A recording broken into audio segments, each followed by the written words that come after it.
Welcome back to another episode of Twisted Metal Companion. I'm Peter. On the other side of the mic there is Tyler. How you doing, Tyler? Pretty good. How you doing, Peter? I'm doing well. Well, you guys, we have another interview today.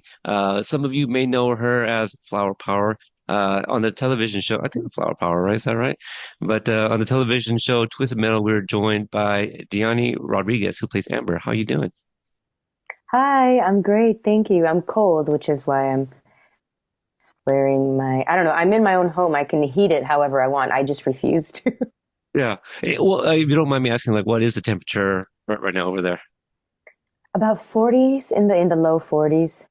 Wow, we're 62. It's been a warm couple days, surprisingly, but we just had ice and snow Yeah. last week. Yeah, we were Yeah, encased in it's ice. horrific. It's Yeah. been horrific here. It was it was like 17 degrees last week, and then for the last 3 days it's been rainy and in the 70s, which was just the worst. Yeah. And now it's back to the 40s. It's like a really fun pop-up game, just keeping you on your toes. And then you guys have the humidity on top of that. Yeah, we do. Or It's delightful. yeah, I can see it all over your face. Um, well, Diani, there's not a whole lot of you out there. And so like I had to watch other interviews to kind of gather things. And a few interesting facts that I kind of found out about you. One of which you're an army brat. Hmm. Yeah, and which is cool. So shout outs to whichever family members that served. I too served 10 years in the army myself. Hell yes. And Thank you. I thought it was incredible, like the things that you talked about how um like a JAG officer Hmm. at one point, or maybe something in entertainment for the troops. Tyler, what was the other kind of like things you wanted to do early on? Supreme Court Justice Oh, something yeah, other. Oh heard. yeah. Yeah, wanting to be a Supreme Court justice. I wanted Yeah, to be the first female Chief Justice of the there United you go. States Supreme Court. Hmm. Yeah. But then, I went to college. Yeah, it didn't found out that it was by appointment, so it's not like something you Yeah. could just apply for. So Well, it was more so that I was I don't want to be I'm a very sort of by the cuff, very transparent person. I didn't know the age range for your podcast, so I don't want to say things that oh might be inappropriate. yeah, it's basically if you can say it and see it on the show, it everything anything goes here. You know, Oh, perfect. Yeah, yeah, so and I found out it was an most of our appointed kids should position. should really be watching Twisted Metal. I know. I mean, it's crazy because it's based So on a video game, so it's right. like there's this disconnect. No, it's so funny, and I tell people this all the time because it's true.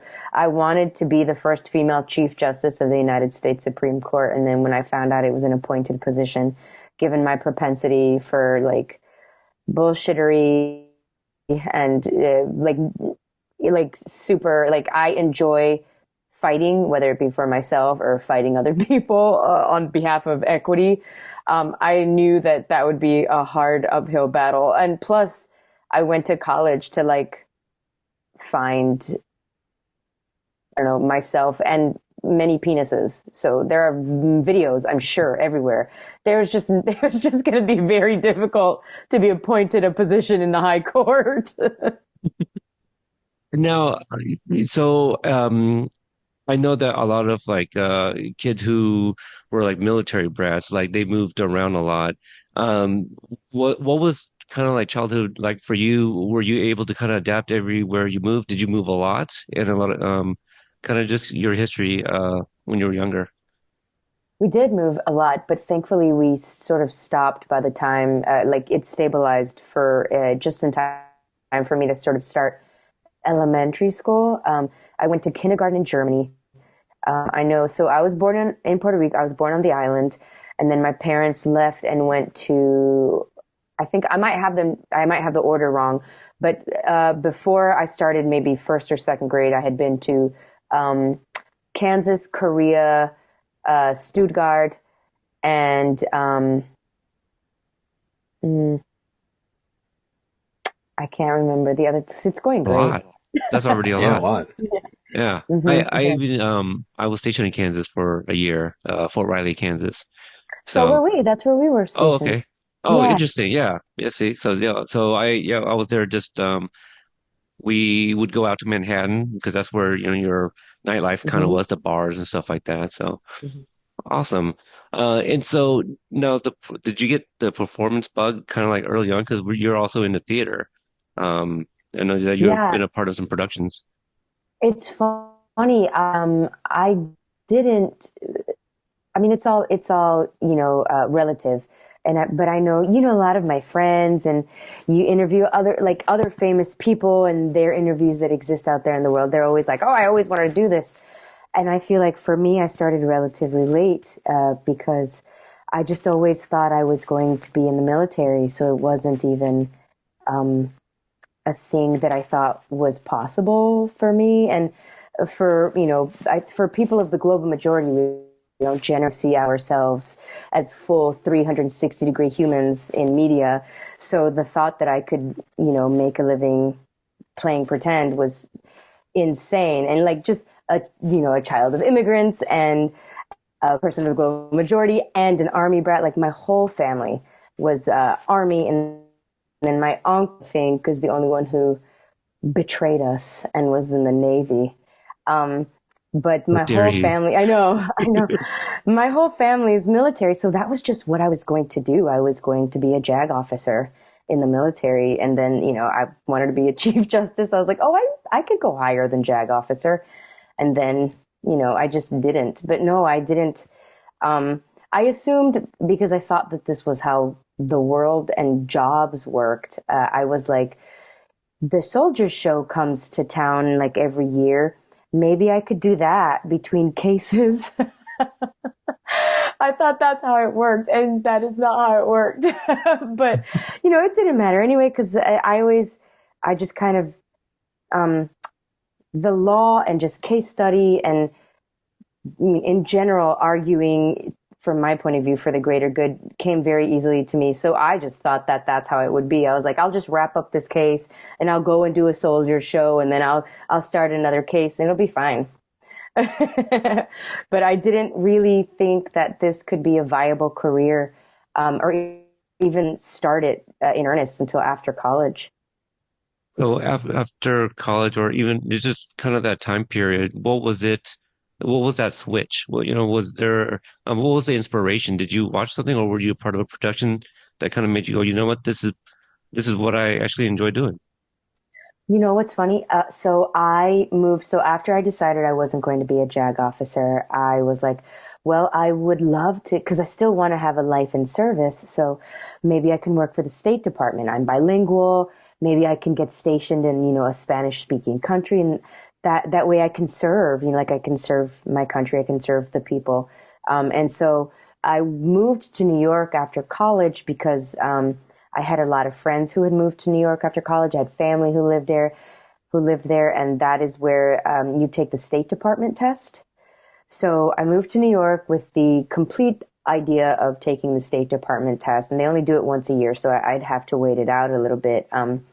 And while I was in New York, a friend of mine, so to backtrack, I wanted to do ROTC in college, and that was going to help me Hmm. pay for my college, but I don't know. You're the one of the people I will give the full answer to because you kind of understand the difference between civilian life and armed forces life.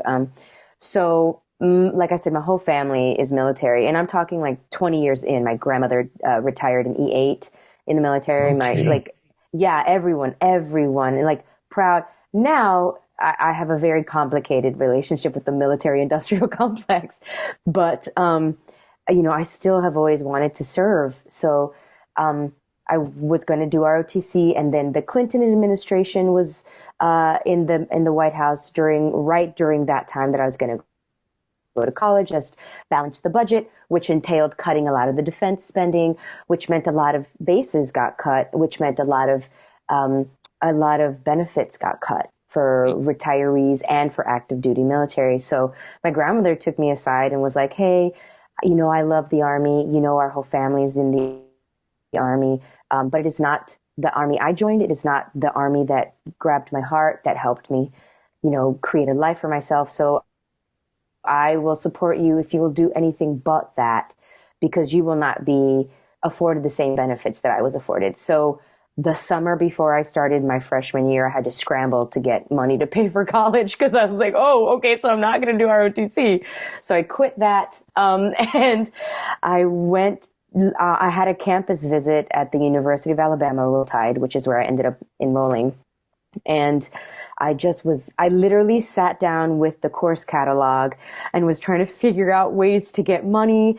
And so I went to I played clarinet all through high school and elementary school. So I was like, oh my God, please somebody give me money to play my clarinet. I've always had a very like great vocabulary, been very adept with grammar and like I said, with arguments in general. So I was like, forensics, will you please give me money? On a whim, I went to the theater department and I was like, I don't know it. I don't do it. There wasn't really a theater department in my high school until like my junior and senior year. But I was like, I can do this. And they said, do you have a monologue? And I was like, what is that exactly? So I literally went to the library on campus. I went to Gorgas Library on campus of the University of Alabama. I found a monologue. I memorized it. And it was one of those where you're on the phone the whole time. And again, because I didn't know what I was doing at that time. I did the entire monologue for my scholarship audition with my hand raised like this, so that I could show that I'm on the phone. It's insane. It's insane. But they did not offer me a scholarship, but they did say we'd like to maybe try to mold you. So my first semester, I was, political science major because that's what I was going to be doing. I was going to work for the State Department, and I ended up with a theater minor. And my second semester, and then like on and off the rest of my schooling, I got a theater degree. So my friends that I developed in the political science realm and in the theater realm, when I moved to New York, and a lot of them moved to New York, they knew that I, at the very least, was moldable. And they knew that I sang because I was in, choir and I played an instrument in high school. Again, thinking this is just fun, but I didn't feel like performing. It just felt like an arts. It just felt like a way to, become a better, more well-rounded human. So when I get to New York, a friend of mine who was already living in New York said, "Hey, have you ever seen the show Dora the Explorer?" And I was like, "No, what is it?" She said, "It's a kid's show and it's a cartoon." And I was like, "I'm an adult. Of course I don't know children's cartoons." But she was like, "You sing, right? And you speak Spanish?" And I was like, "Sure." She was like, "You should audition." They're doing the audition for the national tour. I made up a resume. I was working for Mark Echo at the time. I was his executive assistant. Another job I just fell ass backwards into. I have had a very charmed, very lucky life. Nobody should ever look at me and be like, "Ha, if she made it, I can," because there is no reason that I have made it in any way. I have not made it, but like that I have the job that I have is insane. But she was like, "You should audition." So I made up a resume. I went upstairs in the company that I was working for, and I asked one of the photographers to take my picture. And I went to that audition and I fucking booked it. So I booked a national tour as my first like professional audition. And I'm not going to lie, I have not looked back since. I fell ass backwards into the next job, and then for the Explorer wanted me to come back on tour. So I did that tour for like 2 years. I accidentally joined the union because I was living in New York, and I was tapped lead in. I had no idea I had joined the union until they started taking money out of my paychecks for my dues. And then I got hurt on a tour that I was doing in New York. I moved to Atlanta. Because I moved back home, and like straight up, when I say I did not look back from that first job, I didn't. I've just been very, very lucky. I joined SAG and started doing film and TV the exact same way. I found out I had joined the union in film and TV when my paychecks were smaller. Yeah. No, you mentioned your grandmother, telling you, anything but the military, right? Like she's going to support you. What about everybody else? Like, and also being a daughter of immigrant, I can, like for me being a son of immigrant, like I know there was a lot of pressure on me to find like a profession that's going to take care of myself and my life, etc. Was there any Mhm. pressure on you? Was everybody else just as supportive as your grandmother? Oh, no. No, no, that's silly. No, end of question. Next question. No, no, not at all. I can say this because she knows I love her now, but we had a very tumultuous relationship, my mother and I. So my grandmother was kind of like my mom. Um, and I have very much, my personality is very much like my grandmother's. And my mom, I would say up until maybe 2020, which was when I booked the blacklist.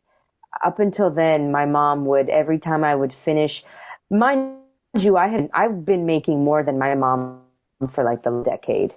Um, but my mom, up until 2020, would still be like, so law school? Is that happening now? Which, I was never offended because I was like, I'm just waiting. I can't wait. I'm just waiting. Eventually, when I stop getting hired for film and TV, I'm going to go to law school, or I would like to also like be a professor on a college campus. Like there's a lot of stuff I want to do. So it never offended me, but support, no, no. And it's funny, because like I still always, I don't know if you know this, but you can even active duty military. I think that they cap it at 35, but the reserves is capped at 37. So up until 37, I was still like I would reach out to a recruiter, and I was like, "This is it. This is the time." And then I'd get a pesky gig, and I wouldn't be able to join. And then I aged out, and I had like a real crisis. Like, oh, I can't be useful to mankind if I'm playing dress up for the rest of my life. So like I didn't need people to support me because I had my own guilt to push me forward. I mean, I'm glad everything's worked out and that you didn't let that discourage you, even though you were still kind of like, uncertain exactly where your trajectory was going to go, getting all these pesky jobs, as you call them. I Um, know. yeah. So a couple of other things here. What can you tell us about the Coalition for Racial Equity? That is a social justice organization that three friends of mine started. It's the Coalition for Racial Equity. It's called CREATE here in Atlanta. We created it because, I mean, as you two know, I'm sure the summer of 2020 was a huge fucking, I would like to say wake up call, but I think we can see that it wasn't. It was more of a wake up call for performative allyship. But for a hot year, people were very performative, which was exciting. But a couple of friends of mine saw that there was a need and saw that people were hurting along with the pandemic and the horrifically publicized death of Michael Brown, and just, people's brains and the zeitgeist sort of becoming aware of, the treatment of people of the global majority, and specifically the treatment of our Black brothers and sisters out there in the world, at the hands of a very white supremacist and heavily militarized police industrial complex. I'm sorry, world. This is me. Unfollow now if you want. But so we were like, what can we do? And I had started to sort of gain traction. And when you start to gain action, people sort of want to hook themselves to your ship, maybe, or to your bus or to your train, whatever you want to use. So we found that we could get money. And so we thought, what is the best way that we can help people who just kind of want to help other people? I like to say artists, but I feel like everyone can help, and you don't have to necessarily call it art or be an artist. And so we started getting money, and to date, we have given out about $35,000. I'm really proud of that, to help artists pay their rent. And it was a very specific thing. I don't know if you two have ever had to apply for grants or anything like that. It's very exclusive and very difficult. And you basically have to like give your blood type and your firstborn child and maybe a limb. It's really, really, really, for money that is supposed to help people, there is so much gatekeeping. So we were like, how can we help artists in a way that doesn't make them think that we're judging why they might need this money? So we just put a bunch of people's names in a hat. We weighted it. We wanted a 70-30 split. We said our black brothers and sisters in the arts are having to watch themselves now be murdered online over and over again. So we wanted to weight it. So 70% of the profit went to our black brothers and sisters, and then 30% went into another pot. And we literally just had two hats, and we put everybody's names in a hat, and we just picked the hats, and we were like, congratulations, here's $10,000 for you, or here's 5,000 or 2,000 or 1,000 or 1,500. So I was really, really proud of that. We still exist. We're still trying to get money. It's difficult because of a lot of our careers have sort of, taken off. So it has been backburnered a little bit, but it's still a very passion project of mine. And it is still, funny enough, I love my job, and I don't want to be famous. I only got into it, again, ass backwards, but also because like I want to buy a house, and that's really the biggest thing I want to do. But what has been wonderful, the wonderful thing that has happened that I never thought would happen, is that it has afforded me the opportunity to do what I really do, what is my passion, which is community service. And the more people know who I am, whether they like me or don't like me, it means that people are a little bit more willing to entrust me with their money, to give it to people, or with, any sort of influence that I have. They're willing to maybe hitch their wagon to me in the hopes that I have some sort of influence, but then I can turn that into trying to be like the rising tide for my boats in my little boat family. We need more people like you in the world. And that's Yeah, that's because great. Like you said, from that time, like seeing a lot of that stuff that ended up being performative, and taking that and doing something, with it, and actually, making something out of it. That's great. thank you, Tyler. I really appreciate it. And thank you both for not, being, because I know I use terms like white supremacy and things like that, things that make people's anus really tight.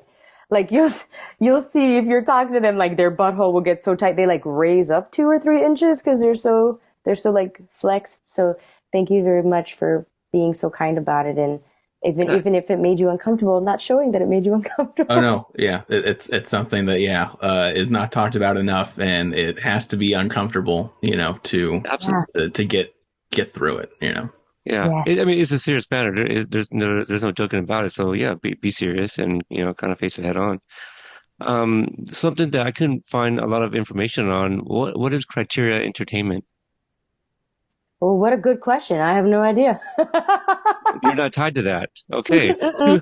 No, but you know what's funny? A friend of mine Googled me the other day and was like, there is so much not true stuff out. And I was like, yeah, no, that makes sense because I don't care. I don't like check it. I don't Google myself. And when lovely people reach out, I'm like, oh my gosh, this is exciting. Sure.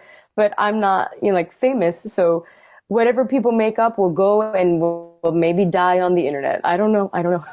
Yeah, I listened to like, a few celebrity hosted like interview podcasts, and often you hear like, oh, you're just reading off the Wikipedia because I saw that too, kind of thing. And I'll reference Wikipedia, but I like to look up other articles as well. But that's the thing when you have like a Google machine, it's going to give you, even articles that's not related. So yeah, I don't know what that is, but that's why I asked. I was like, okay, well, maybe could shed some light. So, you worked with an up and coming actor by the name of James Spader. Some people may know him as a voice of Ultron, and the jury's still out whether or not he's going to be around very much. Yeah. Um, I don't know. I saw something in him. I saw a spark. I you think think he so? has a big You think future he's ahead. got it? Yeah. Yeah, The kid's got it. He's got yeah. it. Just Yeah. just to throw it out there, one of my favorite obscure movies of his is Tough Turf, 1985. Also with RDJ, Robert Downey Jr. You know it? You know this movie? Oh my God, that's amazing. Ew. So I made it my job to make him as uncomfortable as possible and be like, so Stargate, like just random shit at him all the time. So yeah, I knew that because I used it as a way to make him uncomfortable. Hilarious. So I genuinely love that movie, and when he came into the Marvel world with Ultron, I was like, oh, that's funny because Iron Man and Ultron, they were both in Tough Turf. Nobody's seen it, but it has a great soundtrack in my opinion. It's just it's a must watch. I think it's all on YouTube. But the time that you have spent with him, have you picked up anything from him in terms of any sort of direction, tips, advice to kind of help you out that you felt that was very helpful since then? That was very helpful. I don't know because it's funny. Far be it for me to be like, I don't need advice from James Spader.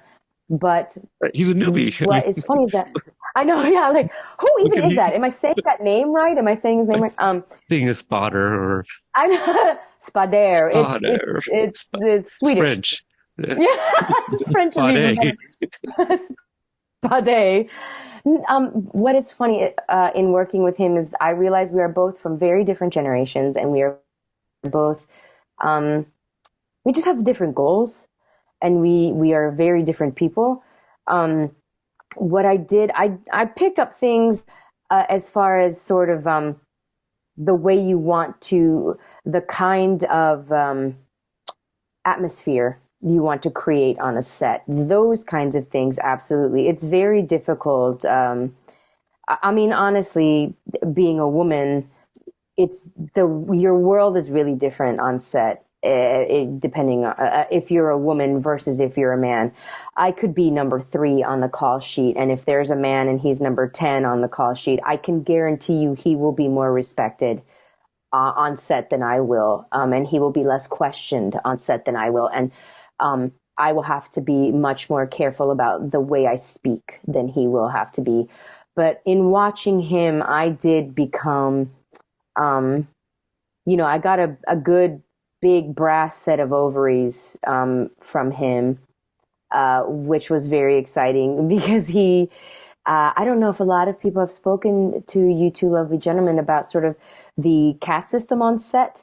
And just how the workflow is generally for TV anyway, you'll have a showrunner. That's generally the person who wrote the show, like MJ, obviously, MJ, yeah. who Michael wrote it or Jonathan whose Smith, yeah. concept it is, yeah. Um, but sometimes they will be showrunner director, or they'll be showrunner writer, or sometimes it's very separate. They'll be the showrunner, and then there will be separate directors. James was the executive producer, and he was de facto God, basically. He was not a writer. He did not write the episodes, but he sure as shit would look at the script and be like, "Oh, I don't like that. That doesn't sound right." And he would just rewrite it, and he'd be like, "Scripty, you got that? Cool, we're gonna do that." He'd rewrite entire monologues. He'd be like, I noticed that you want to do this with one camera, but if we knock out that window, we can shoot everything, every angle at one time. And I don't want to waste time. I got a show I got to go to tonight. We gonna be wrapped by 6 p.m. because I'm not trying to take people's time. I valued that so much, and I loved that. And it made me, I think the next thing I do is just kind of hang out with people who are more behind the camera. I want to hang out with directors and producers and just kind of watch what they do because the idea of like another thing, as part of the hierarchy that's on a set, number 1 on the call sheet, more than the director, at least in TV, more than the director and more than the showrunner, is really the person who sets the tone on set. So what a wonderful dream it is to, in a perfect world, if I would ever get to be a showrunner or number 1 on the call sheet or anything like that, the person who sets the tone, it would be a wonderful, lovely dream to have a set, similar to the kind of sets that like Greta Gerwig talks about, or that other, to be perfectly honest, female directors talk about, where, we take, we take, matters of equity very seriously, seriously. We take matters of no tolerance on sexual harassment very seriously. We take, stuff like that. And watching him be the person, like he never raised his voice. He never. I always talk about him in terms of he's one of my favorite humans ever. Don't get me wrong, but he is a really odd bird. He's a very aloof. Whatever you think that he is when you see his characters, that is him. He is not acting. That is him. Um, but he went out of his way to create an atmosphere, at the very least, an atmosphere of, I'm not going to step out of line because I'm so famous that this shit will end up on TMZ. Like, at the very least, that's the kind of atmosphere he created. So you weren't super afraid of being yelled at or being belittled or anything like that. That's not how he rolled. But he was very much like, why is this taking so long? You've had 2 hours to set up the scene. So whatever you need to do, it needs to be done right now. And I'll wait. And he would just, and I was like, fuck yes. So like, those are the kinds of things that I learned from him. He told me very early on, he was like, and it was really sort of, it was like an alternate universe because I only worked with him. The show, when I came on, was a very different show from the first 8 seasons. Season 9 and 10 were a whole other beast on the blacklist. So I really only got to work with him. Every day I worked with him. So it would be him and the other famous people that were the guest stars who gave no fucks who the fuck I was. I was just the blur in the background behind James Spader that would like kill people once in a while. But he said to me very early on, I don't like seeing sides on set. I feel like when we have our rehearsal, you shouldn't use sides. And I was like, well, that's a really fun wish. The end. Because I won't be doing that. I won't be doing that, James Spader. But like things like that made me see we have just very different styles and we're very different. It was so funny that we got along the way we did and that like I truly believe he loved me and I loved him because it was like, I don't know, it was a really weird dynamic. We ended up being lovers on the show, but I felt we were more like either father and daughter or brother and sister, the way I trolled him like I was like a real human troll for him. But like acting wise and process wise, I didn't take a lot from that because we're very different and I knew I wasn't going to be the same as him in that way. But watching him command a set is something I will never forget. That's awesome. Yeah, that's the weeks of experience, in the industry that you know. Um, Oh so yeah. yeah, with Twisted Metal, how did that come across your lap? Is that something where you just, I had to send in like a self tape and go from there, or yeah, just talk about the auditioning process for Amber. That's exactly what it was. It was literally, Mm, I booked that on one self tape. That was Ass it. backwards. I Just know, falling. right? Like Falling into it. nobody watch this and think this is how it's supposed to go because it is, I don't understand it. And I'm super unlikable, like a lot of the time. So I don't understand it. I don't understand it. I don't know. I kind of fell in love with that character immediately. Like she commands the screen, you know. Um, can you talk about like like Amber's actual like her voice?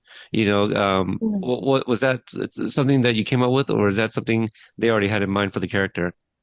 No, I made it up completely. So the breakdown was, and this happens to me a lot. Again, my career is bonkers, and nobody should ever think that this is what a career is supposed to look like, or that it will be as easy. Mine isn't easy, but like I've been much more lucky and had many more opportunities than a lot of people who have worked a lot harder, who are exponentially more talented, and who have put in a lot more money and effort and time. So I'll be the first person to say that I am, booked and blessed. But the breakdown for Amber was, she is like, She is a sort of like a yogi, like a spiritual, um, not even a flower child. It was more like she is, she's like super chill and she is very centered and grounded and spiritual. So immediately I thought, oh God, like a yoga teacher. And again, immediately I thought, God damn, they want a white woman. They just want a blue-eyed blonde woman with, culturally appropriated looks and, maybe a feather earring. And I was like, that is not me. That is not me at all. Um, and it's based on a video game, and I am a gamer. And like, I'm like, I know video games. So I did a lot of research because I'd never played it. So I watched a lot. I watched like 4 hours of, how people on, it's not Gameplays Reddit. It's, or yeah, they'll just video Twitch. themselves and they'll Right, yeah. Twitch Okay. on Twitch. I watched like 4 hours of people and I was like, this is otherworldly. This is exciting. I was like, so if I'm not going to book it anyway because I'm not this breakdown. So I'm going to make a big swing and they will never call me back in, but I will have a lot of fun. And that's what I do. That's like half of our job, Um, half of the fun to me is the audition because that is truly when I get to be what I'm not, that's when I get to, that's the real make believe part of it. Once you've booked it, you're kind of stuck in whatever you did and whatever the expectation that you did is. But the audition is exciting and there are no rules and nobody's stopping you from real ass of yourself. So I did a show many, many years ago called Marvelous Wonderettes, and that's another show where I got to do a role that was nothing like me. And so that's probably one of the proudest I've ever been of any performing I've ever done in my life. So I was like, well, fuck it. Why don't I do a little bit of that role? So, she talks like this, that the other role that I did. And I was like, well, it's not really spiritual, but it's quirky, so maybe that could work. And the first word is salutations. Like, how seriously can you take that? So I was like, well, fuck it, I'm gonna do that. And then there were these elaborate sides. There was like 13 pages or 14 pages of sides, and in the sides I had to. It's the first scene where I poisoned them, and there were all these props that I used and like plants. And I was like, fuck it, I'm just gonna do that. And I heard back within like a day. They were like, it's you, we want you. Nobody did anything close to this. You're insane. We want your insanity. And I was like, fuck, I can't believe it. So yeah, that's how I did it. That's amazing because like I can't speak for them, but like hearing that, it sounds like they had like an image of Amber in mind, but what you did gave them the oh shit, we didn't know this is what we wanted, you know? Yeah, Like something yeah. completely different. So yeah, awesome that you took that big swing. Um Yeah, and it's so funny too. In my brain, I wasn't kidding when I was like blonde locks, feather earring, and I was like, God, I have short hair. I don't know any hippies with short hair. So I was like, I have to do something that's more me than this character is, and I yeah. can't. I just am so thankful that they were like, oh, she's being very herself and very. I got on the set and they were like, that's not your real voice. I don't know what to do with you. I was like, no, but I promise I can recreate it. I'll recreate it. I promise. That's like my whole job. Yeah. Yeah, it's yeah, that character, what kind of directions were you given or was everything basically on paper? Just kind of like the opening sequences of what we see of her. You know, Everything because was I pretty think much on paper. yeah, that's amazing because like there's a for the audience for us when we're first watching it, your first appearance, they're like, oh, are you the pharmacist? And you right, yeah, and you said no, I'm Yeah, the Amber. pharmacist. It's yeah, so you're just like, oh, okay, so this is just like another character, and so we're gonna see this pharmacist soon, and so yeah, it's a little they kind of I don't know the expression. See, this English is my second language. I always joke that, when I can't So think do of a certain I. Yeah. expression. Yeah, like, yeah. Anyways, I shouldn't. use expressions that aren't mine. But anyway, so after you booked that role, can you talk about like the turnaround for you arriving on set? And since your character isn't introduced till episode four, Mhm. right? And so what was it like showing up on set when they had, I'm assuming they had already filmed something before you got there. And so you coming in as a new character by then. Yeah, it was. That's another really. Film and TV are very different in that way. When I book a film, it feels a lot. It feels a lot different. It feels a lot more different. Oh, English, not my first language. Um, it feels a lot more different. I don't know if that's correct, but because you get to be more a part of the community of performers and writers, because this role is yours. It's never not been yours, and no one has ever seen it until you have gotten on set. Um, and that's part of the world building that you are responsible for. But on TV, especially in my career, man, I'm always like, oh, you're 8 seasons in, let me come in now.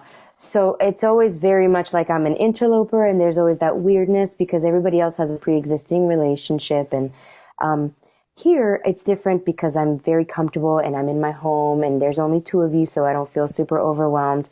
But I'm like a real hardcore introvert, to the point where I sort of just like freeze up talking to people, and like make it really uncomfortable for other people. So I'm a gift, really.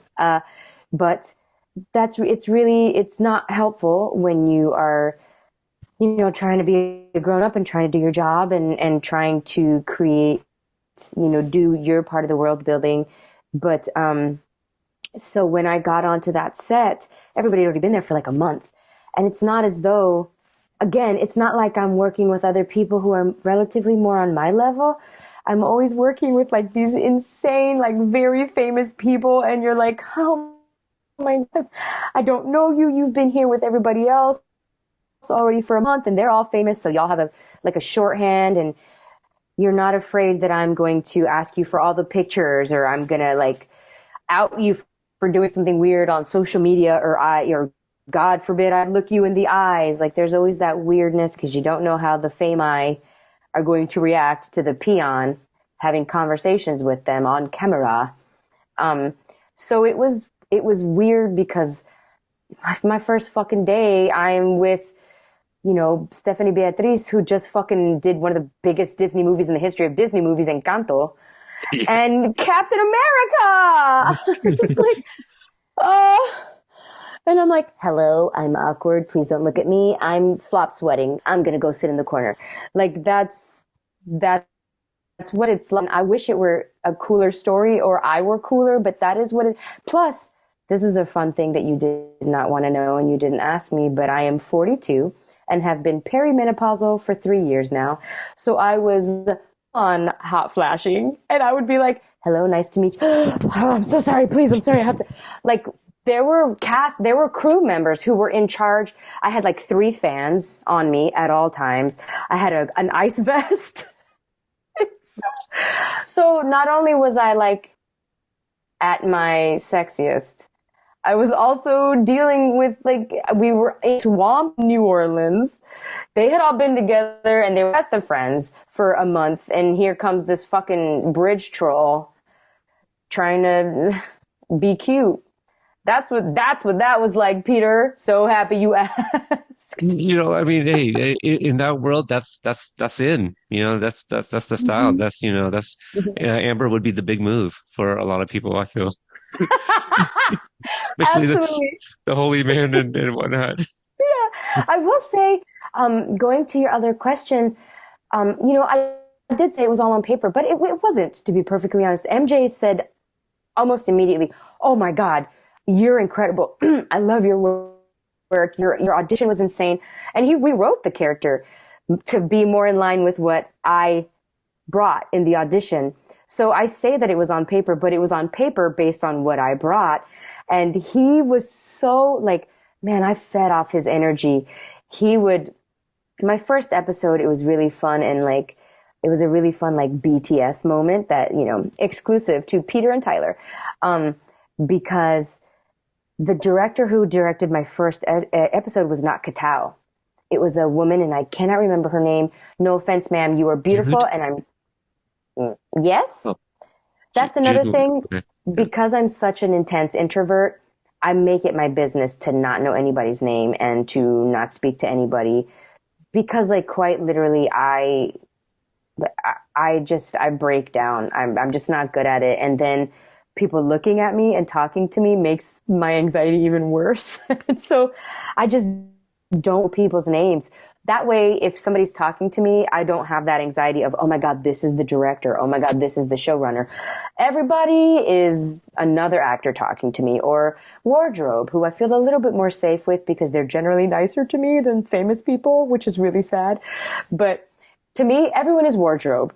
And if you happen to be telling me how to act in this scene, I still won't assume you're the director. I'll just assume you're a very, you don't know your own job wardrobe person. Like, so maybe I know she was lovely, and that's really all I can say. Because again, I make it my business to not know who I'm working with because it will severely hamper my ability to be a functioning human. That's interesting. Yeah, it's That, gross. that's a great acting tip. If you're nervous on set, just assume everyone's wardrobe. Yeah, I mean, yes, yeah. And again, no, I love my wardrobe people. I get along so famously with crews and with behind the scene people, again, because they're really nice to you, and they don't have an agenda. But yeah, if I know who you are before I'm there, I'll do nothing but fixate on whether I'm letting you down, whether my performance is what you expected. If you saw my audition, like it's not great. It's not good. And there's so much already that when you're the performer, when you're kind of the bottom of the power structure, or they make you feel like you are, there's so much that will get in your head. So I just don't let that get in my head because I am in my head enough. But it was very clear that like she had one vision and that MJ was like, no, let's fucking, I'm a fucking broken arrow. I'm a nuclear warhead with no flight plan. I was like, let's just use like bouncing ideas. He would rewrite immediately. He'd be like, oh my God. Okay, now say she's sweeter than nectar. Okay, now say you're my little honeybee.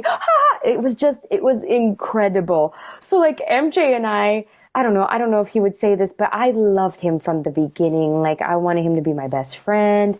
I was like, oh my God, please hold my hand. Like it was ridiculous. Like if I was a Care Bear, he would be the Care Bear stare thing on my tummy. Like I love MJ, and he made me, and I mean me because again, a non-entity, a non-famous person who's coming into a pre-existing bunch of relationships. Even he and Katao, they were such good friends and they had such wonderful vibes. He made me feel so much like I belonged, and made me feel very much like what I was bringing was integral.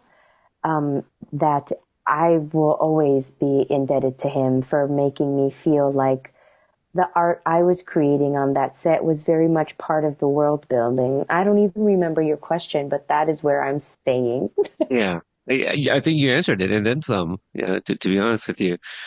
Uh, if you can share any insight on the sequence when Wyatt and John Doe are vomiting after, them consuming the lemonade, because it's pretty comical. And then there's at one point John Doe asked for like his gun, right? And then like Wyatt vomits on that. Yeah, just what you can remember from that day I remember or so much, days. and I have a lot of BTS footage of that that I will gladly send you if you want, because I haven't posted it anywhere Fantastic. Yeah. because there are bigger things, and I always feel really shitty posting there are like multiple genocides happening, and Yeah. like, Right. so I'm like, Happy to share for you. thank you. Yeah. Yes, I would appreciate it. And that way, and see, like, because it's like business for you, it doesn't Yeah. seem like you don't have a handle on your priorities. I always feel like if I share work related stuff, it just, I don't know, because celebrity It culture gets is really hard. gross to me. So Yeah. yeah, yeah. So I want people to know, no, I care about the world. My job is not a personality. It is just my job. But like the Yeah. world matters. But I Right. yeah, You will need, you need absolutely send a it. second account, and that's where you can put the vomiting Yeah. videos, so it's not Yeah. commingling. Yeah. Or just a shout out to casting through. We're happy to share everything that you have. If Yeah. you don't want to, so you can share other things that take priority. We're happy to Absolutely. do that for you. I would love that. No, I'll send it. Plus, I mean, that's why I do it. Again, I love my job and I love the world and I love being on set and it never gets old. It's so fascinating and it's so fun. It's a world in a world in a world in a world. It's so meta. Yeah. And so I took so much video of that. So I will tell you everything. They had, so, um, I forgot his name. John Doe, Captain America, Oh, yeah, No, Anthony. Anthony Mackie. Anthony Mackie. Who I'm so sorry, Anthony Mackie. You're a big famous deal, and if it He's makes you feel also better, up and coming. Yeah. I think he'll. Yeah, I don't know. He may. No, no, he's definitely gonna make it. He's gonna make it. I see big things in his future. He had talked to me about how it was a big deal to him filming in NOLA because he's one of the producers. Filming in NOLA, filming where he grew up. Hi, baby boy. My cat might make a cameo here pretty soon. Um, he doesn't like it when I talk to people that aren't him. Um, but he was made it his mission to film in NOLA, to use all NOLA crews as much as he could. He wanted, all the effects people to be NOLA. He wanted all the hair and makeup people to be NOLA. He wanted the camera ops, everybody to be NOLA. And the only time he brought in people from out of town was, I mean, because there was a lot of shit filming. So there were a lot, like, the witches, the Mayfair witches was filming, just a lot of stuff was filming there. So I know he had to resource out a lot of people maybe behind the camera. But besides that, it was all NOLA again, which I love because that is very near and dear to kind of what I want to do. Like, I love Atlanta and I think Atlanta doesn't get enough respect. And so I love that he did that because I was like, hell yeah, Anthony, like can hitch I can hitch myself to what you're trying to do. Being hitch a lot and really incorrectly. Sorry, the world. But it made me feel really good. And the two FX people that he had on set, admittedly, were like really nervous, and they were not from a big FX house. They didn't not have the kind of commensurate experience that I think they thought would have been expected from a production of that size. It's Peacock. It was well funded. It's Captain America, and Stephanie Beatriz. It was a big deal. So they were very. It was two dudes. If there's another person, I'm so sorry that I have forgotten you, but it was two very enthusiastic, very kind dudes who had built a mechanism. And again, because it was very like, oh no, I don't want to say that. I think that might be problematic. It was very slapdash, they had like a copper tube. They just built a rig. I've seen throw up rigs on other productions and it's generally like, rubber tubing and stuff like that. But like you could tell that they were so excited. They built like a throw up machine and it was copper tubing, which was like really difficult to move. And you had to bite down on it and you were tasting the copper wire. So it tasted like bloody. So But like yeah, it was very like guerrilla FX, but everybody was super game. And the mechanics were so heavy because, like I said, it was copper wiring that we could only do like a half a take and then like connect it to the second half of the take. So it would be, there wasn't a whole lot of like ZFXing it out. We had to be very strategic. So we would run the copper tubing like in through like Stephanie's hair, and then we would only film this side of her because there's this huge copper tube here. And she would be like, ugh, and then they would push the like compressor button and it would like, spew this vomit. And then Anthony's was a piece that had like a horse bridle connected to it, so he could bite on that. But again, because they just built it all, because look, we're talking, the resources for money and shit like that. And my industry can be very exclusive. It can be very gatekeepy. And so, insider tips and tricks, and even just like going to, prop houses and shit like that. A lot of people don't get that opportunity because if you don't know somebody who knows somebody who knows somebody, you're just fucking shit out of luck. So these two fucking geniuses are just building this, and it's amazing to watch, right? But it's not the most user friendly. So like Anthony is, we'd have to say his lines and then cut and then do the vomit and then pull the giant heavy piece out. Like he was trying to stand up straight and he couldn't. So he would be like, okay, so we're gonna just film it from here. But again, because these two, like, and I'm not using geniuses disparagingly. I'm using geniuses as like, they were visionaries. They were trying to make it work where you don't know if you can make it work. So that's what a lot of that was. And once we finished with the projectile vomit stuff, the rest of it was just like, shoestring, making it work. They would do it if you were filming a movie and you were like in high school and you just had like a camera that you checked out of school. They were just holding water in their mouths and then being like, bleh. And that's how it would work, and like, so if Anthony had his lines and Stephanie's about to throw up on his gun, she would just kind of be like, oh, and Anthony is saying his lines, and it looks like she doesn't have anything in her mouth because she's just acting through her face and through her facial muscles. And then he's like, "Get my gun," and she had been holding the water in her mouth, and she's like, so it looks like, they've been talking the whole time, and it's very activated. But it was fascinating, and I took so much video because it was wonderful, and I took video of the copper piping and the different machinery. It was extraordinary. I loved it. It was one of my favorite times, like seeing the magic of television and like seeing what it looked like in real life versus what it looked like when it came out. It was amazing. Yeah, I guess that's what you get when everybody on set works in wardrobe. They have to come up with Right? these. Yeah. Yeah. Ingenuity. Yeah. See, and if we still did DVD features, there's one right there, the copper puke machine. You could 15 minutes just on the Absolutely. build of that. I wasn't even in that scene, but I have so much video of the fake dead deer Oh yeah. when John and Stephanie's character have separated, and she almost gets killed by that, like, the other milkman. And because I roll up on set and I'm like, what the fuck?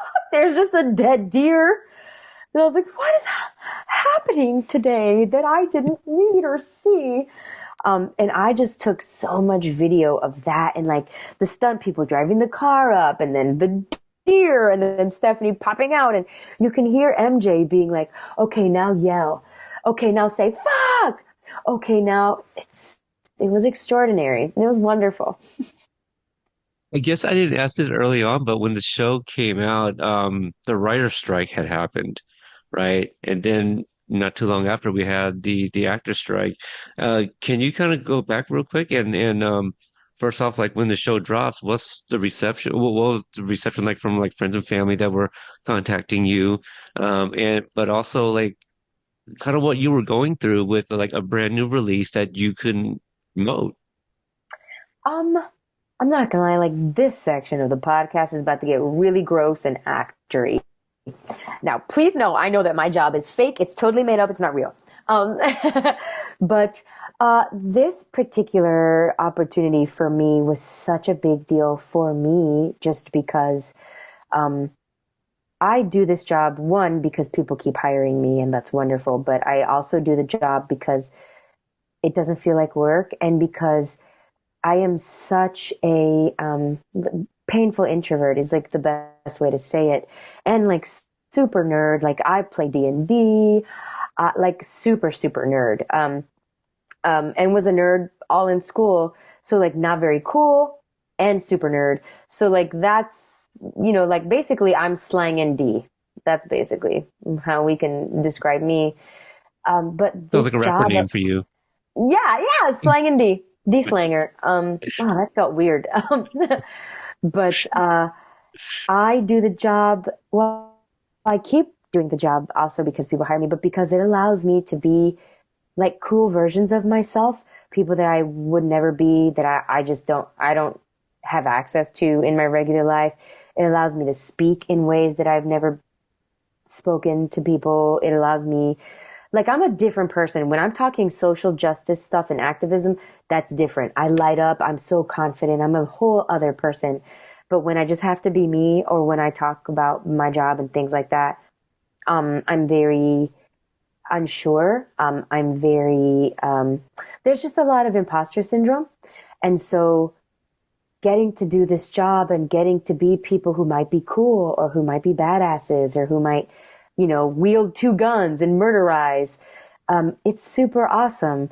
And so I was so excited that as a Latina, I get a lot of fucking woman running from ICE, woman who is incarcerated, woman whose husband is incarcerated, woman whose son was killed trying to cross the border from ICE. Like, Maid. maid. Like, I just got an audition for a maid, and I was like, no, I won't be doing that.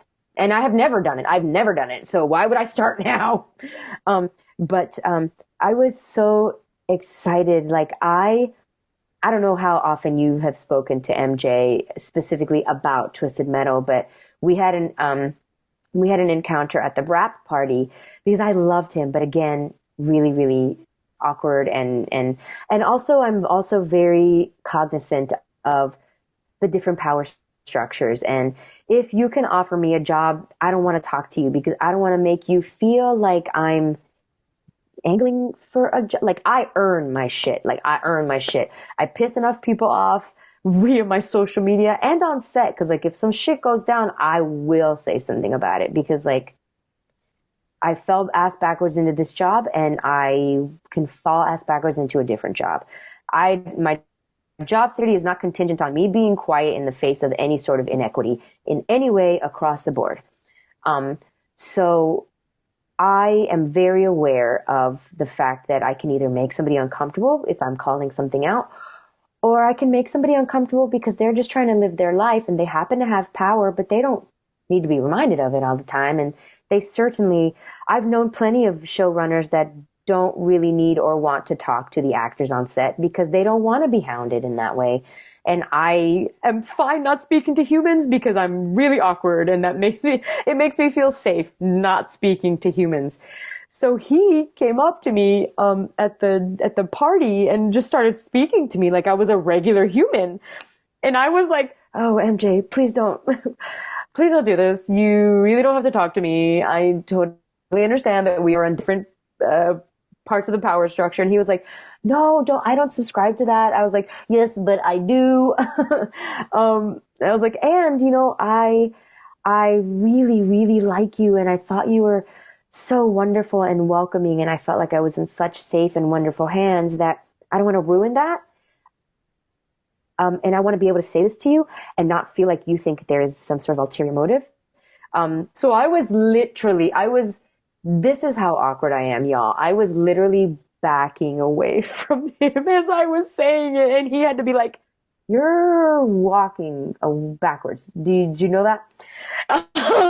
So, "Oh, you noticed?" But, but, what was the question? Oh, well, see, the rap party. You brought up the rap party. Oh, Mhm. the reception. Oh, kind of going through like the release of Twisted Metal, but not being able to Yes. promote. Yeah, you Okay. brought up the rap party. Yeah. Perfect. So yes. So I told MJ how thankful I was that he saw me in this way. So my theater life has been so different from my film and TV life. I have been allowed to be a multifaceted 360-degree human in theater. Um, like, silly voices notwithstanding, I've been allowed to be anything you can think of. I have been allowed to be it. And if I, may have a chance to sort of be a shithead, I've done it very well. I'm very capable at my job. But film and TV, because media sees Latinas a certain way. So I've had to fight really, really hard to not only carve out the kind of career I want and that I feel that will pave the way for other little brown girls and boys to feel like they can be well-rounded human beings. I thought that MJ gave me the opportunity to be something in film and TV that nobody else had allowed me to be. Um, and I was so excited. Like I was counting down. I was having wonderful dreams about what it would look like to see me getting to do this. And of course, hoping that I haven't been cut from the show. And I just was so excited. And I thought, because it was Peacock and it's a streamer, and like they're still trying to like, I think networks with streamers are still trying to figure out how they're going to publicize streamers. I knew it wasn't going to be this big, huge money making, life changing thing, but I knew I was going to have a new thing to add to my reel. And I was so excited. And then literally at like 5:37 p.m., 3 hours after the show dropped on Peacock, SAG went on strike. I had not gotten to watch it and I canceled my streamers. So I wasn't going to pick the streamer back up to watch the show that I am in because that felt super self-serving. And I was like, no, I'm union strong. I'm in it. I'm in it to win it because, this is for the greater good. I didn't get to watch the show until like maybe 3 weeks, not, I want to say 4, but not even a month before the strike was over. But I had friends who had been watching it and had been sending me clips and stuff. So I was like quietly, and I had been pulling scenes from it. So I'd gotten to see at least what I had been doing, because, when you pay for the scenes online or you pay for the episodes online, not through Peacock or anything like that, there are services that will create a reel for you or pull scenes from a show for you. And so that's how I had gotten to see it. So I was just watching it like on a like fuzzy screen because it's not HDR until you pay for it. So like squinting watching it, I was like, I wasn't cut. Yay! But it was so, I'm not going to lie. I don't treat my job like it's super serious and I have a really healthy outlook on it, but that really hurt. Like it really hurt my feelings and I was trying to be super cool and super chill about it. And you don't want to be that dick who in the middle of a strike was like, oh, well, I can't talk about this cool thing I did because there are such bigger things at stake, and I wasn't one of the people who, the minute the strike was out, people started posting all their shit. And I was like, no, I'm not going to be that asshole either, because again, there are bigger things at stake.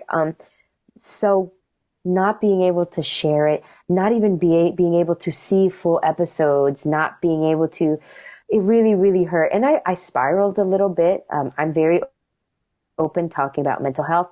I don't know what a depression looks like on other people. It's not sadness per se for me, but I noticed that when, the longer that it went and other people were talking about it and talking about how excited they were and were texting me, and the more that they would do that, knowing I couldn't get and I couldn't talk about it, I was like sleeping like 13 hours a day. I was not, and I'm in a really privileged position. I didn't have to have a job because I'm very lucky. So I had so much time on my hands to just dwell on the fact that the biggest thing I had ever done in my life, and I don't mean biggest money or biggest like footprint. For all I knew, nobody was ever going to see it.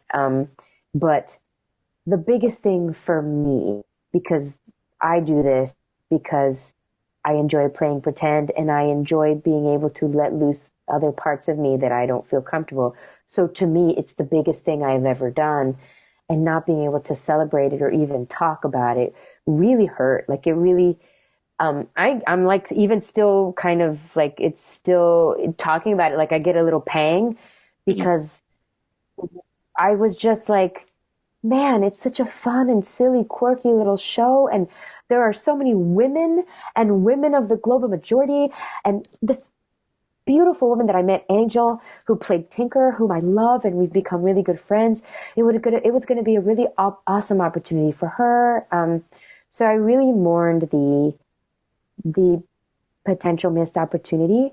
And even when it was, brought out for season two, I was like, oh goodness, well, the people who did season one, if we're not brought back, then, unless people rewatch, or it's the biggest, most wonderful, most fulfilling thing I've ever done. And it just kind of went by the wayside. And that's part of the job. And I get it.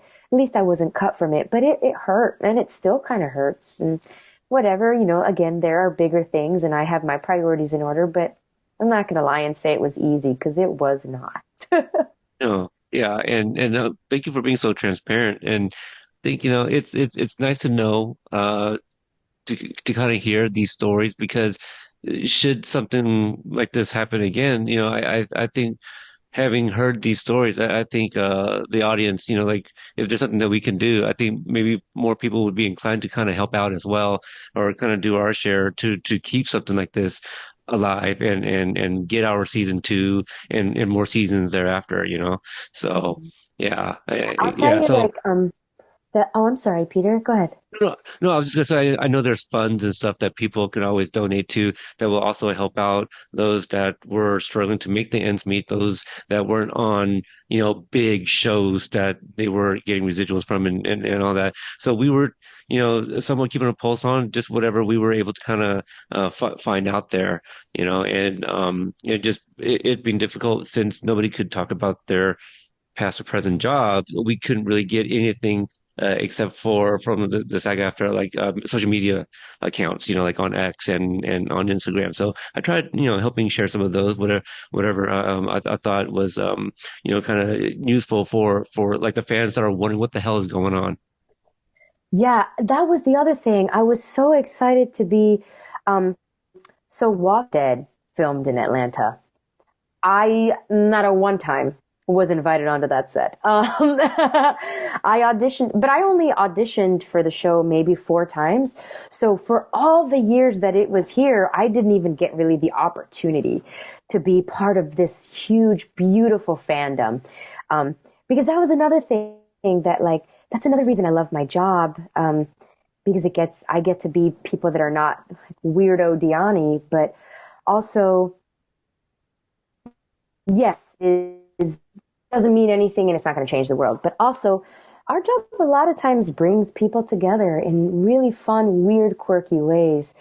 And I didn't get a chance to be part of this wonderful fandom that is Walking Dead. And I was so excited to be part of a fandom of a video game. I was really excited to be part of that and to like share experiences. Like, I have a little small tiny fan following from the Blacklist, and I get so fulfilled when I am able to show them little things. At the end, towards the end of my second season, I would just start videoing and taking pictures for them to be like, hey, I thought you'd like to see this. I thought this would be fun, because like I get paid to play pretend, but I wouldn't get paid to play pretend if you didn't like it. If you weren't watching, like, this is for me and for you, and it's for all of us.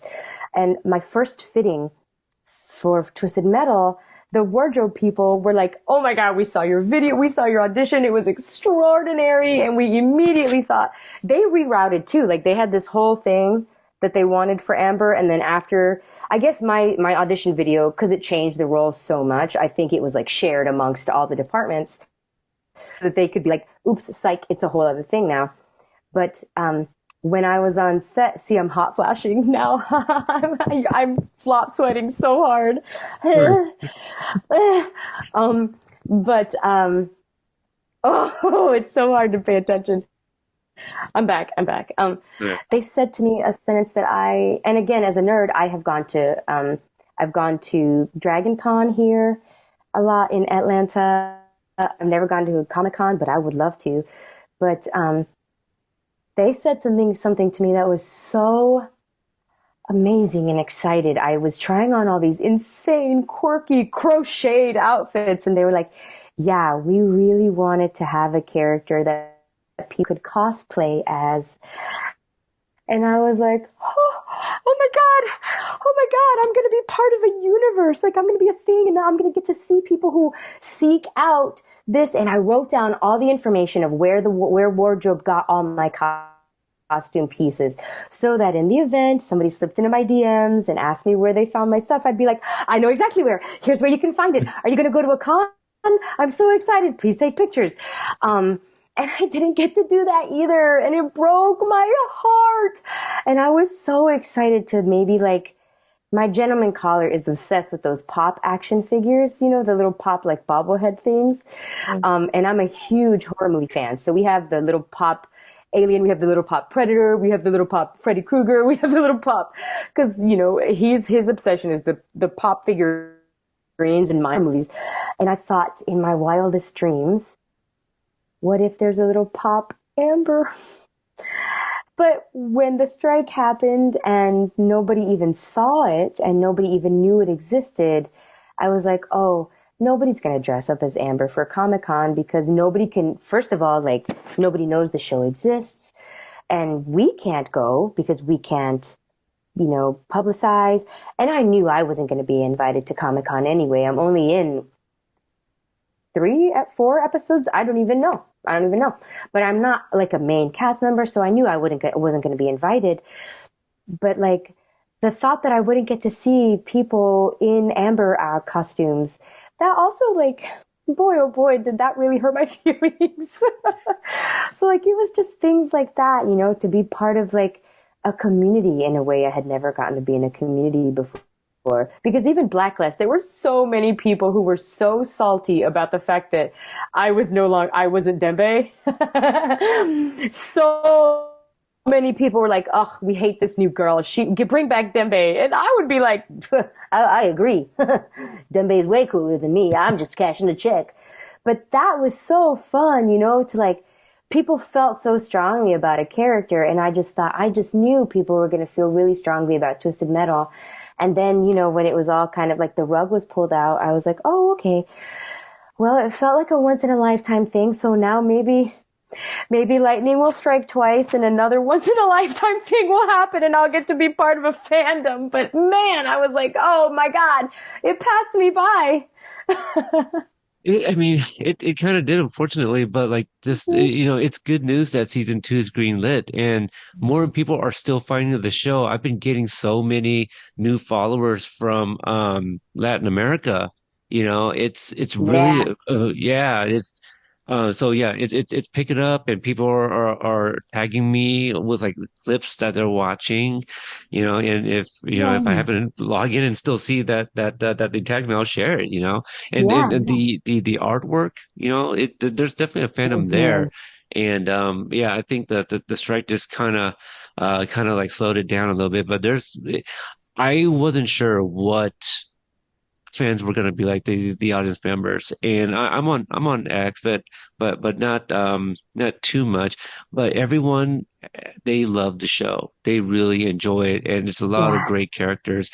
A little off topic, but you were talking about the Funko Pops, and since you're going to be visiting the Pacific Northwest, I won't specify where you're going, but North Washington, they have the Funko headquarters, and I believe you can customize your own while if you go and visit. It's yeah, they have everything there. Harry Potter. It's a real big old store with a lot of different figurines and merch, bags, all that stuff. The headquarters, Funko Pop Bremerton. headquarters.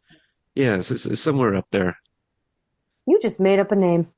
I did, but I will look it up and I'll be sure to give you the the right word and pronunciation. I know it starts with a B. Tyler, can you help me out? Do you know Bremerton? Is it I don't know where that Funko is. Pop No. headquarters? My favorite was that you added a second B thinking, that's it. That's what it Yeah. is. He said, Bergenton, Brubberton. Yes, Peter, that is Bridgerton. more correct. Yes, Bridgerton. Yeah, that's totally it. You mentioned Angel earlier. Can you talk about sharing the scene with her at the end of episode 9 and then into 10 with the vehicular Yes. combat? Yeah. Absolutely. I have a lovely BTS story. My gentleman caller is calling me. He's at work, Oh, so it's very strange. Do you want to see me should we? take a phone call from my gent? Sure, and I'll take this part out. My love, I'm filming a podcast. What's up? Am I on speaker? You are. Okay, well then I can't tell you. Okay, I'll take you. I'll take you off speaker. What's up, my love? Uh-huh.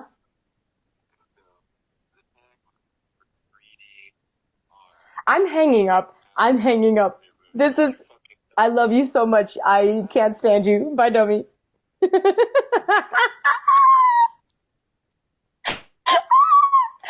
You can absolutely leave that in because I want the world to know how big an insane person my gent is. Okay, I'll leave it in. Okay, so Angel, Yes. so she able. That was not for the show. She had congenital. She had a congenital defect. She is missing, I believe, her right hand. Um, and that was another thing that was really wonderful, getting to work with her. And she is just as woke. I always tell people that I'm too woke to be happy. Because if there is a people that need to be fought for, or a cause that needs money or a voice, I would lose sleep trying to be part of it. Um, but Angel is very much the same way.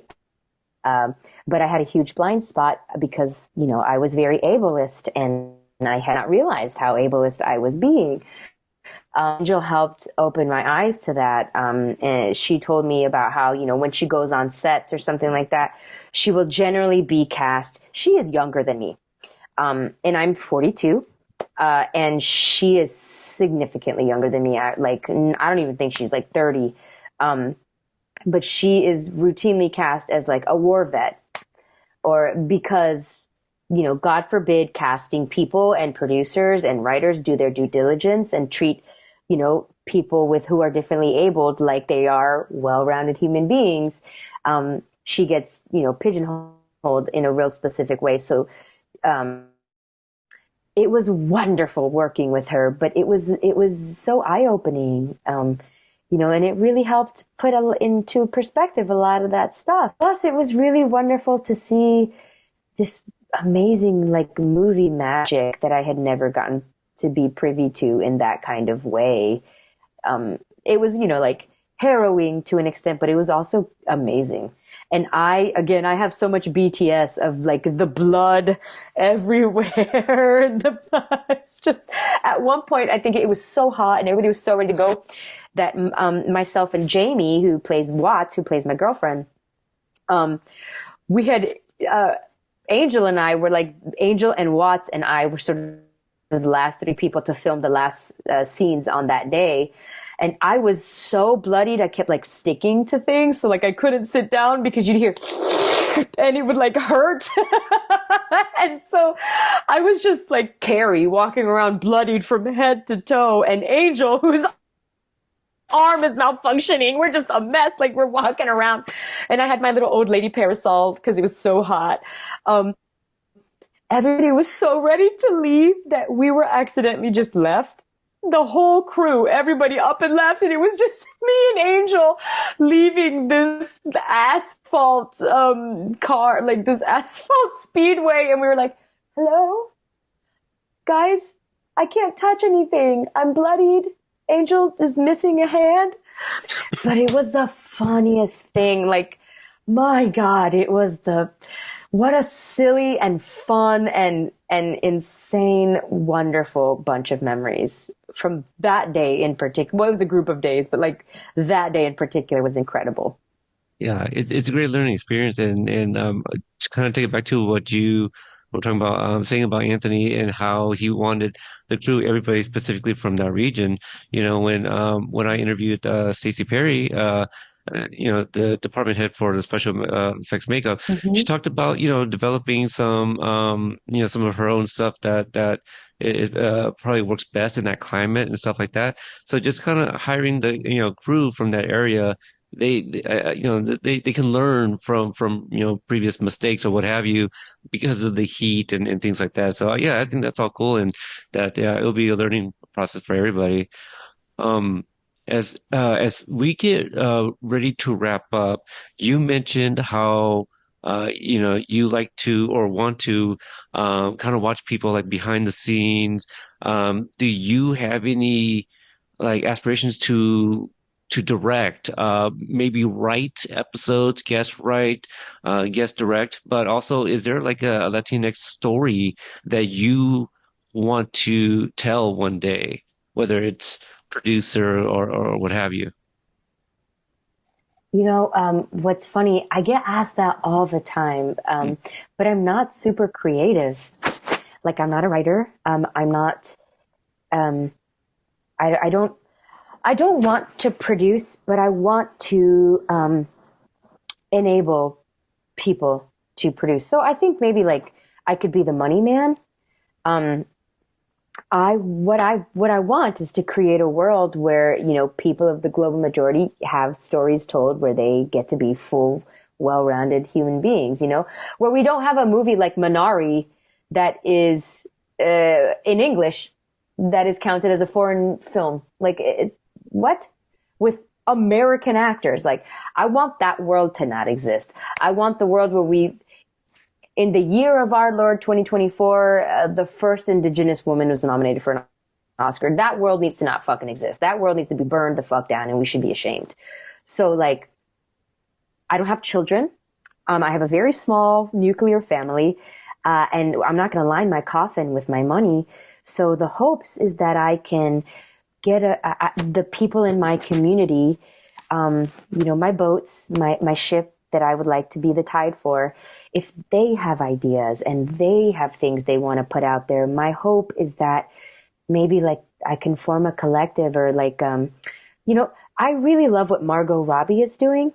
I don't know that I am as business minded as her or as creative as her, but if there is a world where I could create some sort of like a studio like that to enable beautiful people who have othered in their whole lives to create art and to have a platform where lots of people can see it. I want blockbusters. I want us to have the same, I want to have the same cachet that, straight white men have. I want to be able to be the star of 3 and 4 giant franchises like Tom Cruise. I want to, you know what I mean? Not me, but like I want to be able to enable that for other people. And that's kind of where it ends because I don't know where to start, and I really enjoy watching it. And then when it comes down to doing anything other than giving people money to do what they want to do, I get really overwhelmed and scared, and I run. I start to slowly back away like I did with MJ. So, I don't know. Maybe I will pay more attention on this project that I'm getting ready to do. I will be one of the main people who is building that world. So I will feel like I'm a part of that community a lot more. And I can imagine that I will probably be, behind the scenes watching a lot more, and maybe I'll become a bit more empowered, but right now, all I want to do is be a support for people, monetarily or, emotionally. So we'll wrap it up with this. Is there something that you're able to share that people can kind of keep an eye out for coming up that you'll be working on? And also, if people want to follow you, where can they do so on social media? Sure. I have like one-off episodes on a couple of shows coming up. I think one of them is called Zero Day, I think. Sounds like you made that up. A new... I did. Good luck finding me. It doesn't exist. No, it's the same thing. So once I film it, I completely forget about it. I don't, because like the checks have cleared. I will be able to buy my house, and everything else is just, it's just some fun, silly things, fun story. So I'm really bad at stuff like this when it comes to like promoting myself, because that's not what I want to promote. Like, I'm like, give money to my social justice org. I don't care if you watch me. Um, it is called Zero Day. It's on Netflix. Ugh. I still the AM. I know we're saying strike, but I have made it my business to call it the AMPTP work stoppage because we didn't leave the fucking table, so that is not on us. But it has been really gross and difficult to start working again for the same people who made it really clear that they don't see us as a necessary or even like worthy part of business that they are in. That has been it's, I've been slow and steady getting. So like a week ago, you guys were saying that you could replace us with computers. You sure were. Are we supposed to not remember? Like Yeah. this whole contract negotiation it was full of some ire for me. I almost didn't get to do it because of me, because of my ire. So that's going to be fun. But Zero Day it's a show on Netflix. It stars Robert De Niro, so I'm sure a lot of people will watch it. And then there's The Equalizer. I'm on an episode of The Equalizer this season, and I don't think it's aired. I know it hasn't aired because I still have to do ADR for it. So it will air at some point this season. And then the show that I have coming up that I'm really excited about is called Teacup. I don't know if that's going to be the name when it comes out, but it's James Wan, directed and produced, although he's not directing the first two episodes. And it is also for Peacock. I am an NBC gal all the way. I love Peacock. Maybe you'll end up on Quantum Leap. Woot woot. It's funny. People always talk about like, what would be your like dream role or something like that you were saying. If there were ever a movie that I could make, I would love to. It would probably be inappropriate for me to do it because I am not Cuban, and I think that's really necessary. But I'd love to do a movie or any sort of project where I get to sing, and I have often thought, well, I would love to do a movie like based on Gloria Stefan's life, but that probably would not be a story that is for me to tell. But I would love to, if I had my druthers and if I was feeling particularly creative, I would absolutely want to do a movie where I get to showcase my singing and dancing ability because film and TV does not let me do that. But in this new project, Teacup, I get to be just a human woman, not necessarily a Latina who is crying or killed. So maybe it will still stay Teacup. But either way, look for it in maybe 2 years on Peacock, if Peacock still exists.